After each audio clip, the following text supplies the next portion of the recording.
So what's up guys, magandang hapon nga po pala sa inyong lahat at kasama ko si Lydon Patagani at pupunta na naman po kami sa C5 at siya ay magja-jogging at ako naman ay magpa-practice tumbling na naman kasama ang mga tropa natin makukulit. Tara, samahan nyo kami.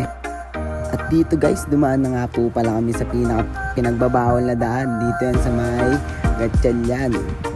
Lagi kasi dyan minaharangan guys kapag nadaan kami dyan. May sinasabi lang ako secret word para makadaan dito.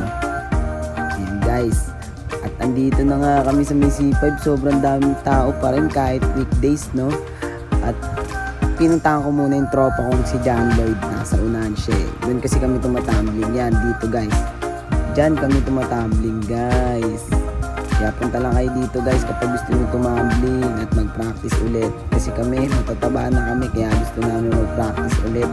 Ayan o, shoutout kay Lloyd. Nakangiti ka na naman pare ko.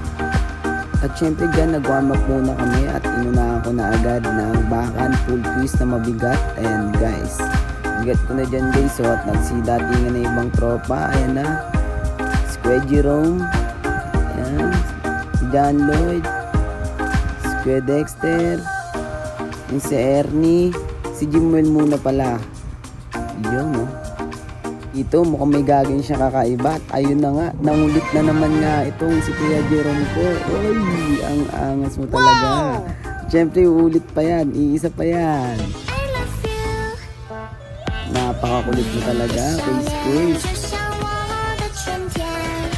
Siyempre siya shoutout niya pa ako. Lupit niya talaga. Tingnan niyo sasabihin niya guys. Shoutout, follow nyo rin si Charles De Terra. Follow niyan. Nasa link ang comment section, ha? O diba guys, nasa link daw ang comment section. Ngangas mo rin talaga yan, no? At ito na mga nangyari, mga tumbling clip namin. At ayun, diba, angas na ni Kuya Ernie dyan, Jimwell, at ako. At syempre, hindi magpapauli si standing pool, John Lloyd. Syempre, Ernie na naman. Yan, panis. Hang time. Wow, angas. Hindi ko na na-videoan yung maraming tumbling na yan, pero nagbuhat na kasi tayo niyan eh.